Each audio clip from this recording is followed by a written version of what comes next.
Paz do Senhor Jesus Cristo seja contigo.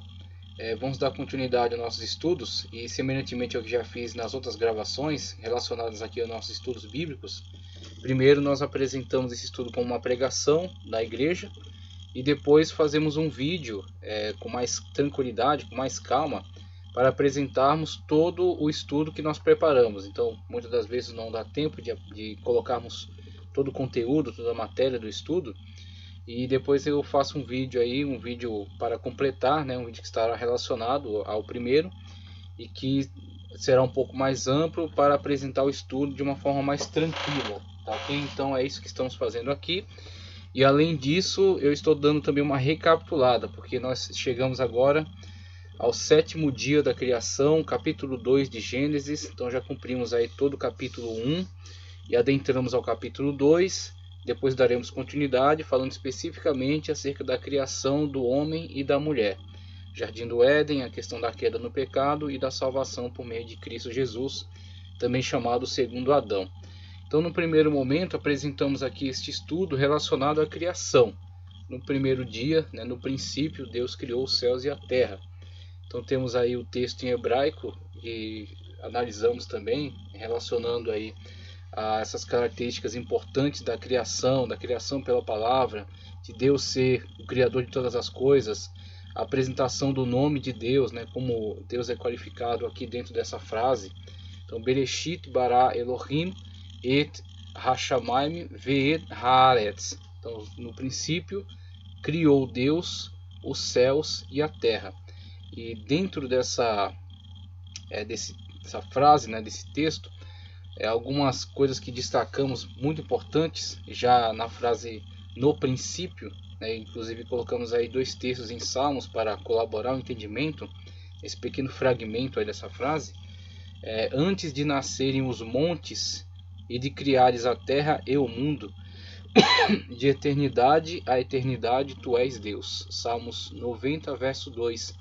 E é interessante perceber que o autor dos Salmos, o autor deste Salmo, ele não tem qualquer problema em apresentar até uma hipérbole quando ele constrói a sua frase repetindo eternidade a eternidade, uma vez que já temos o entendimento de que a eternidade é uma medida de tempo que não compreende nem começo nem fim. Então é perene, é constante, é eterno.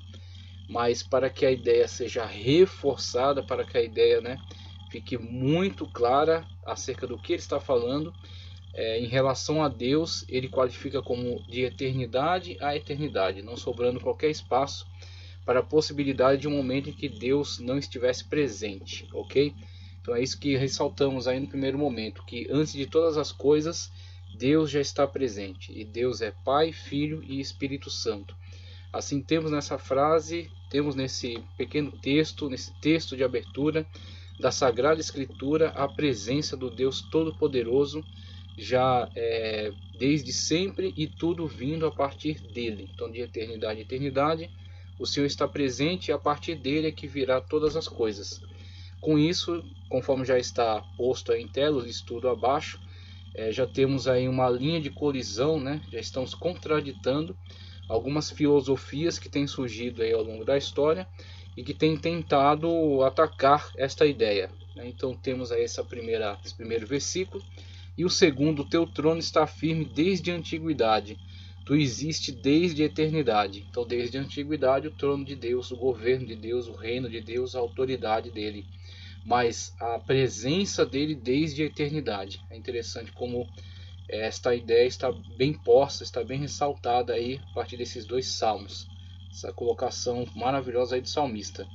E esta verdade da presença eterna de Deus e sendo ele então o autor de todas as coisas, tudo vindo dele, da sua palavra, da sua autoridade, da sua vontade, temos aí esta realidade sendo afirmada, como ela de fato faz apologia contra algumas ideias que têm sido alimentadas aí dentro da sociedade. A ideia do ateísmo, por exemplo, quando diz que não há Deus, que não existe Deus, e se não há Deus, há apenas a matéria. Então algo existe, o que existe é apenas a matéria. A matéria seria então eterna, a matéria seria então autora de todas as coisas, atribuir-se-ia então à própria matéria a inteligência para se autoformar, a inteligência para se organizar. Então a organização de todo o sistema que existe hoje constituído por matéria, a matéria podendo ser examinada até o átomo e o átomo ainda podendo ser dividido, né, em seus componentes, atribuir-se-ia a eles então a própria inteligência que os fez constituir no sistema que hoje está apresentado e no qual estamos inseridos. Então o ateísmo ele é incongruente, o ateísmo ele é autoeliminável, ok? Então o ateísmo não explica as coisas que estão presentes aí, não explica o universo, ele não se justifica, ok? O ateísmo é injustificável. E temos o autor bíblico expressando, né, este espanto ante o absurdo do ateísmo. Diz o tolo em seu coração: Deus não existe. Corromperam-se, cometeram injustiças detestáveis, não há ninguém que faça o bem. Salmista, Salmo 53, verso 1. Ele expressa sua perplexidade ante a destruição de todo o sistema, a destruição de todos os padrões, a partir deste vácuo, né, da reverência a Deus. Então, muitas das vezes, não um preceito lógico, não um encadeamento de uma ideia coerente, mas simplesmente a fuga do homem em relação à autoridade de Deus, a fuga do homem em relação à submissão a Deus. Então o homem diz, como o próprio autor dos Salmos o qualifica, diz o tolo. Então na sua tolice,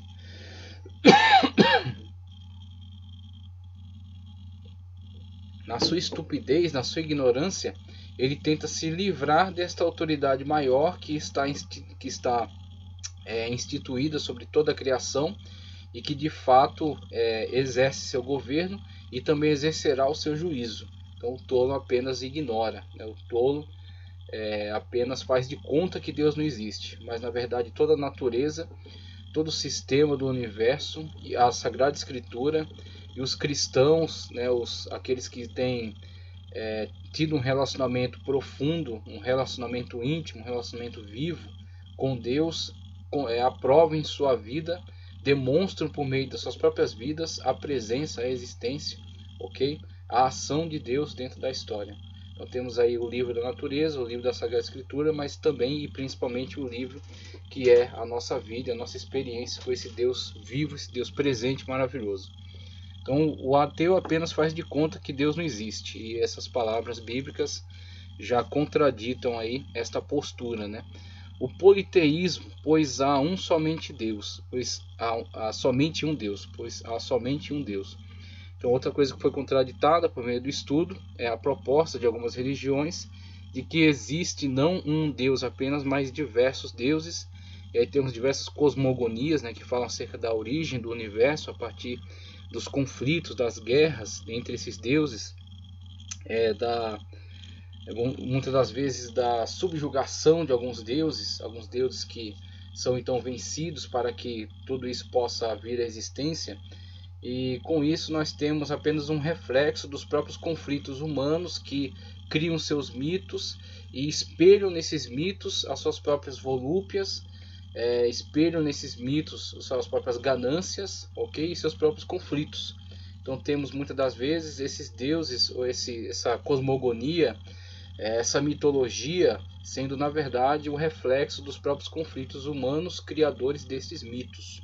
Tá, okay? Então temos aí todo o politeísmo que é bastante presente em muitas religiões antigas. Então o conceito de politeísmo que na verdade não é favorecido, não é respaldado pela declaração da Sagrada Escritura, porque a Sagrada Escritura deixa muito clara a presença, a existência de só um Deus, há um só Senhor, um só Deus, tá ok? E vamos ver de uma forma muito impressionante como mesmo o mistério em torno do termo, do nome, do título Elohim, mesmo ele sendo plural, na verdade guarda um mistério extraordinário que foi revelado ao longo da Sagrada Escritura, né, de uma forma progressiva, de modo que muito tempo depois na história, quando esta revelação tornou-se cada vez mais clara, quando ela se tornou cada vez mais ampla, né, tivemos outras manifestações, a manifestação do Filho de Deus encarnado, que veio então nos confessar, veio nos ensinar diversas coisas que ainda estavam para ser reveladas, e que ele nos trouxe essa revelação, ele nos trouxe essa ampliação do conhecimento acerca de Deus. O Pentecostes, quando o Espírito Santo de Deus desce de uma maneira extraordinária e ele de fato domina toda a situação e toma a frente da obra, tá ok? E tantas pessoas são então inundadas pela sua presença. Então temos aí a revelação progressiva descortinando a nós mistérios que não eram possíveis de ser compreendidos no princípio, ok? Então temos no termo Elohim um grande mistério que será descortinado ao longo da história. Então o politeísmo é contraditado porque há só um Deus, ok? Só um Deus, só um Senhor. Eu sou o Senhor, não há outro. Eu sou o Senhor e não há outro. Além de mim não há Deus. Eu fortalecerei, ainda que você não tenha me admitido. Isaías 45:5, quando Deus declara que não há Deus além dele mesmo. O evolucionismo também é contraditado, pois o mundo não criou a si mesmo. Todas as coisas foram feitas por intermédio dele. Sem ele, nada que existe teria sido feito, ou nada que foi feito se fez, como está na maioria das Bíblias, né? Evangelho de João, capítulo 1, versículo 3, acerca do Logos pré-encarnado, dando a declaração de que Cristo é de fato o Logos pré-encarnado, é eterno, e tudo que foi feito por meio dele, para ele e por ele. Então temos aí uma posição que vai contra essa ideia evolucionista, que defende que na verdade as coisas surgiram por iniciativa própria, tá certo? Então temos aí uma evolução, surgimento randômico, né? Uma evolução não orientada, não guiada, uma existência sem propósito. Então o evolucionismo, ou a evolução natural, tá certo? A evolução naturalista, muito apoiada aí pelas pesquisas de Charles Darwin. Ela propõe que todas as coisas vieram sem nenhum propósito, sem nenhuma orientação inteligente, vieram por si mesmas. Então, esse tipo de proposta, primeiramente, a própria ciência contradita, né, esse tipo de proposta. Vemos aí se levantar muitos especialistas que veem que, na verdade, essas teorias não estão comprovadas, essas teorias não têm força mais, não têm um argumento sólido, porque não conseguem comprovar logicamente essa possibilidade. Isso não se apresenta como algo lógico, algo comprovado, né? E vimos que tudo que é organizado, tudo que está dentro de um sistema e que funciona de uma forma eficaz, precisa sim de uma inteligência condutora, orientadora, para que isso possa estar constituído dessa maneira. Que a matéria deixada por si mesma não se auto-organizará. A matéria deixada por si mesma não se auto-gerenciará, para que possa estar funcionando num sistema perfeito, né? Num sistema eficaz. Então o evolucionismo naturalista não se justifica, né? E a Sagrada Escritura se posiciona de forma contra esse tipo de ideia. Vimos também acerca do materialismo, e aí dentro dessa ideia temos o ateísmo, o evolucionismo naturalista e o materialismo, todos apoiados nessa ideia de focar na matéria e tirar, né, a presença, tirar a intervenção divina, ou design inteligente, como alguns qualificam, né? Alguns que pesquisam na área da ciência preferem adotar essa terminologia, porque eles não estão investigando algo espiritual, e sim algo dentro do campo material. Então, dentro de uma investigação científica, física, química, esses meios, né, de ciência, esses meios de investigação, de pesquisa, não há a intenção de chegar num exame até o conhecimento acerca do mundo espiritual, e sim do mundo físico, do mundo material. E dentro do mundo material, do mundo físico, tem-se observado que não se justificam algumas propostas, como a proposta do evolucionismo naturalista, e a proposta, né, esse materialismo excessivo, dando à matéria mais qualidades, mais características e autonomia de que ela não dispõe, tá certo? Então temos aí, a matéria não tem toda essa não tem esse poder de se autogerir, de se auto-organizar, de impor assim o sistema eficaz de funcionamento. Então a matéria deixada por si mesma, ela é inerte, ela não dará qualquer tipo de resultado, de modo a se constituir em algo inteligente, em algo concatenado, né, algo sistêmico. Então a matéria por si não produzirá algo sistêmico. Quantas são as tuas obras, Senhor? Fizeste todas elas com sabedoria. A terra está cheia de seres que criaste. Eis o mar imenso e vasto. Nele vivem inúmeras criaturas, seres vivos, pequenos e grandes. Nele passam os navios e também o Leviatã que formasses para com ele brincar. E a linguagem, né? Então o autor aqui do Salmo 104, de uma forma muito tranquila, não há nada de estranho nisso, ele prega uma linguagem um tanto poética.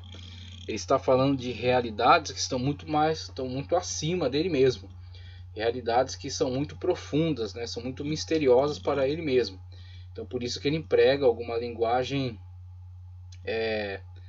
metafórica, né? Então ele faz algumas alegorias, tá ok? E aí ele está tentando expressar toda a grandiosidade daquilo que ele está descrevendo. Por isso que ele usa esses personagens que são do campo do imaginário do povo da época. Então o povo tinha essas criaturas como seres extraordinários, seres grandiosos. E para ele construir o quadro dessa grandiosidade do evento, né, da intervenção de Deus, da criação, do poder de Deus, né, para constituir todas essas coisas, ele lança a mão então dessas imagens que eram bastante conhecidas do público da época. Então isso aqui está tudo de acordo com o público e está comunicando uma mensagem de acordo com aquilo que o autor pretendia, né, toda essa grandiosidade da criação de Deus. Então a vastidão do mar, ele insere nessa vastidão um ser que, conforme a mentalidade do povo da época, também era expressão desta imensidão, né? Um ser extraordinariamente grande, um ser terrível, né? Um ser que de fato inspirava temor. Nele vivem inúmeras criaturas, seres vivos, pequenos e grandes. Nele passam navios e também o Leviatã que formasse para com ele brincar. Então no imaginário do povo era um ser terrível, mas que para Deus, sendo ele Deus que é grande como é, poderoso como é, seria para ele apenas um brinquedo. Então é isso que o autor está expressando aqui. Nós temos que, isso foi asseverado durante as aulas, nós temos que prestar muita atenção naquilo que é literal e naquilo que é alegórico, que é uma metáfora, tá certo? Temos que observar onde que o autor está usando uma linguagem poética, onde o autor está usando uma linguagem legalista, literalista, tá certo? Uma linguagem descritiva, narrativa. Temos que ver qual é o tipo de ferramenta que ele está se valendo para fazer a construção das ideias. O Leviatã que formaste para com ele brincar, todos eles esperam em ti, para que lhes dê o alimento no tempo certo. Tu lhes dás e eles recolhem, abres a tua mão e saciam-se de coisas boas. Quando escondes o rosto, entram em pânico. Quando lhes retira o fôlego, morrem e voltam ao pó. Essa é a condição natural da matéria, retornar ao pó, retornar ao caos, retornar à inércia. A matéria sempre está condicionada a este meio, né? Então ela está no caos, na desordem, na inércia. A matéria não constitui de per si algo sistêmico, algo organizado, algo que possa ser concatenado. Tá, okay? A matéria, ela, se não for animada, né, se não houver o ânima, se não houver o espírito, se não houver a inteligência, ela por si mesma não se organizará, não se constituirá no sistema. Quando sopras o teu fôlego, eles são criados e renovas a face da terra. Perdure para sempre a glória do Senhor. Alegre-se o Senhor em seus peitos. Ele olha para a terra e ela treme. Toca aos montes e eles fumegam. Cantarei ao Senhor toda a minha vida. Louvarei ao meu Deus enquanto viver. Salmo 104, 23 e 24, que foi utilizado aí para mostrar o contraste entre a Bíblia Sagrada, a sua afirmação, a realidade da presença do Espírito Santo de Deus dentro de todo o nosso universo, tá ok? Não limitado apenas a alguma ação dentro da igreja, mas sim alimentando todo o universo e dando vida, dando movimento, porque o Espírito de Deus já pairava sobre a face das águas quando o mundo ainda estava em caos. E isso já era sinal de que sem a sua presença nada disso estaria organizado. Sem a sua presença nada disso estaria animado, nada disso estaria vivo.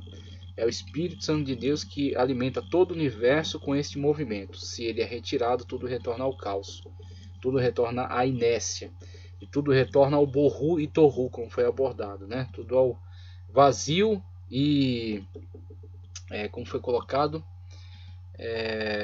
vazio e caótico, né? Vazio e sem forma. Então temos aí a presença maravilhosa do Espírito Santo de Deus e a contradição ao materialismo exacerbado que tem sido afirmado em alguns meios.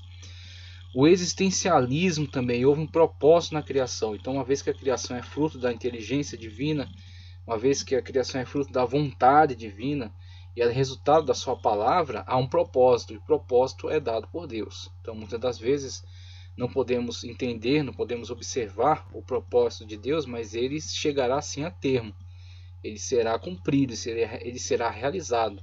E existe um propósito em toda a criação. Então, cada pessoa tem também um propósito, e se ela vive em contradição a este propósito, se ela não busca entrar em conexão com o propósito de Deus para a sua própria vida, ela na verdade não viverá, não realizará e não sentirá, né, a planificação da sua existência. Ela, na verdade, viverá sempre aquém, viverá sempre abaixo, viverá sempre à margem. Por quê? Ela está sempre em contradição, ou ela não se importa, tá certo? Ou ela não busca o propósito de Deus para a sua vida. Então, Deus tem sim um propósito, Deus tem sim um objetivo, e quando nós vivemos em sintonia com o propósito de Deus para nós, nós vivemos a plenitude da nossa vida. Nós, na verdade, alcançamos aquilo que Deus quer para nós, a vontade perfeita de Deus para a nossa vida. Então, temos aí em relação ao indivíduo, em relação ao universo de modo geral, uma vez que Deus é o autor de todas as coisas, é o propósito de Deus que prevalece. O existencialismo, então, é na verdade uma criação artificial, humana, a partir, né, de uma filosofia alimentada muitas das vezes por uma sensação de desamparo, uma sensação de desespero do homem ante a sua cegueira, né, ante a sua sensação de vazio, a sua sensação de abandono. Então daí decorre esse tipo de elucubrações, né, esse tipo de imaginações, e constituem-se, na verdade, esse tipo de entendimento, né? Esse tipo de filosofia do existencialismo, né? Que diz que, na verdade, você tem que inventar um propósito para si mesmo, porque não existe por trás das cortinas, não há nada, não há nenhum propósito, não há nenhum significado para a vida. São simplesmente células empilhadas, são organismos que estão vivos, mas sem qualquer tipo de propósito para a sua existência. Sendo assim, podem viver, podem morrer, não faz nenhuma diferença. Então eis aí o mal, né, que o existencialismo tem causado à sociedade quando esvazia ela desse propósito, né, quando na verdade faz com que ela esteja apartada, né, desta realidade, desta verdade. Ele é a imagem do Deus invisível, o primogênito de toda a criação, e como tem cometido erros nesta declaração aqui. Depois a gente vai ressaltar de uma forma mais séria essa questão do primogênito da criação, porque muitas das vezes pegam essa declaração e enxergam nela aquilo que ela não está dizendo, né, para tentar fazer de Cristo um dos objetos criados. Então, aqueles que não creem na divindade de Cristo fazem dele mais um mero objeto criado. E na verdade ele está antes de tudo aquilo que foi criado. Então ele está primeiro. Ele é o primogênito de Deus. Aliás, ele não somente primogênito, ele é o unigênito de Deus. Então, quando ele é qualificado como unigênito, ele é o único gerado. Ele é o único na condição que só ele tem. Então, ele é o unigênito de Deus, porque ele é Deus como Deus. Ele é da mesma substância de Deus, ok? Então, ele não tem nenhuma característica que o torne menor. Apenas quando ele veio até nós, humilhou-se a si mesmo. Mas ele se colocou na forma de servo, mas depois foi novamente exaltado à sua posição com toda a sua glória. A deidade ele já tinha, nunca deixou de ser Deus, mas deixou um pouco a sua glória para vir até nós. Mas novamente está à destra do Pai, e agora tendo, né, conquistado para nós essa tão grande salvação. Mas ele é o primogênito, ou seja, ele está antes de todas as coisas. Tudo foi criado e ele já estava presente, né, criando, inclusive. Ele já estava presente, criando todas essas coisas. Tudo foi criado por ele. E sem ele nada que foi feito se fez, como disse João já, né? Então, só para recordar aqui, ele é a imagem do Deus invisível, primogênito de toda a criação, pois nele foram criadas todas as coisas no céu e na terra, as visíveis e as invisíveis. Sejam tronos ou soberanias, poderes ou autoridades, todas as coisas foram criadas por ele e para ele. Ele é antes de todas as coisas e nele tudo subsiste. Ele é a cabeça do corpo que é a igreja, é o princípio e o primogênito dentre os mortos, para que em tudo tenha supremacia, em tudo tenha supremacia.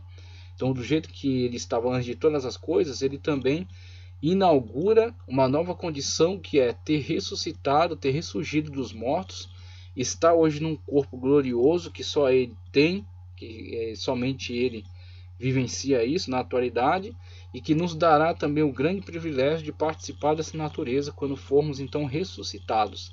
Estaremos também em corpos gloriosos, como é o do nosso Senhor. Pois foi do agrado de Deus que nele habitasse toda a plenitude, e por meio dele reconciliasse consigo todas as coisas, tanto as que estão na terra quanto as que estão no céu, estabelecendo a paz pelo seu sangue derramado na cruz. Havia um abismo intransponível entre esses mundos, causado pelo pecado, causado pela queda da humanidade, né? Então a humanidade estava separada, e até a terra gemia, né? E geme também, esperando a transformação. Mas esse abismo foi transposto pela cruz de Cristo. Então Cristo estabeleceu a ponte.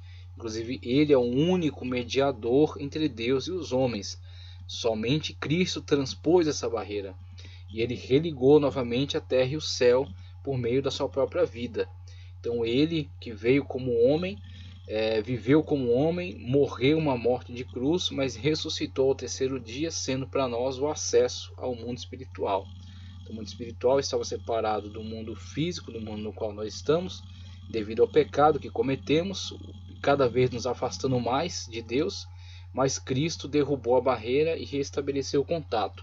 Então Cristo é o caminho, a verdade e a vida. Por meio dele temos acesso ao mundo de Deus, temos acesso ao mundo espiritual. E o existencialismo cai por terra, porque Cristo tem sim um propósito para nós. Ele tem um propósito para mim e para a sua vida. E quando nós vivemos de acordo com esse propósito, nós vivemos a plenitude, tá certo? Da felicidade, da alegria, da satisfação, da vontade perfeita de Deus para nós. Então temos aí esses textos, né, que são aí extraídos desse princípio. Então no princípio criou, e a partir desse fragmento aí da frase nós podemos já observar como ele de fato tem subsídio para contraditar todas essas filosofias que têm surgido ao longo da história.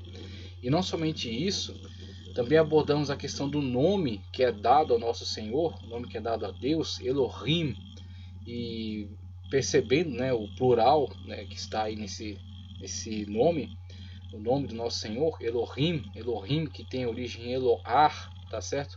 Eloar, dando a ideia de majestoso, e sendo colocado na frase como Elohim, e esse M final sendo sim o plural do idioma hebraico, ok? Então parece que nos vai comunicar a ideia de que há mais de um, de que há deuses na verdade, de que seria então um politeísmo declarado aqui. Todavia a própria frase, na sua organização, ela impede esse entendimento politeísta, porque diz Bereshit bara. No princípio criou singular, uma pessoa criou, tá certo? Um ser criou. Então temos aí um singular, bara. Só que logo depois de bara, Elohim, deuses. E aí na explicação geralmente dada pelos hebraístas, né? Esse Elohim é um plural majestático que eles dizem. Então para ressaltar, né, como este ser é glorioso, né, para ressaltar a grandiosidade, então é colocado como plural nesse sentido, para ressaltar a sua majestade. Todavia, essa explicação, mesmo estando de acordo, né, com a sintaxe, estando de acordo com os elementos textuais, seria impossível para nós não perceber aqui, nesse plural, nessa situação que foi colocada, né, dessa forma como o nome está colocado, tanto a questão do Elohim, como depois o façamos. E aí, no façamos o homem, nossa imagem, conforme nossa semelhança, certamente alguém dirá, Deus estava dialogando com outros seres, estava dialogando com os anjos, estava dialogando com a criação. Todavia, tanto naquela situação do façamos, como aqui do Elohim, para alguém que, observando a revelação progressiva, chegando, né, até os textos onde Cristo se revela a nós, e Cristo faz declarações muito claras acerca da sua deidade, e depois o Espírito Santo de Deus, declarações muito claras acerca da sua personalidade, de que ele é uma pessoa, acerca da sua deidade, de que ele é Deus. tendo então essa visão geral, né, acerca dentro desse âmbito da revelação progressiva, acerca da manifestação de Cristo,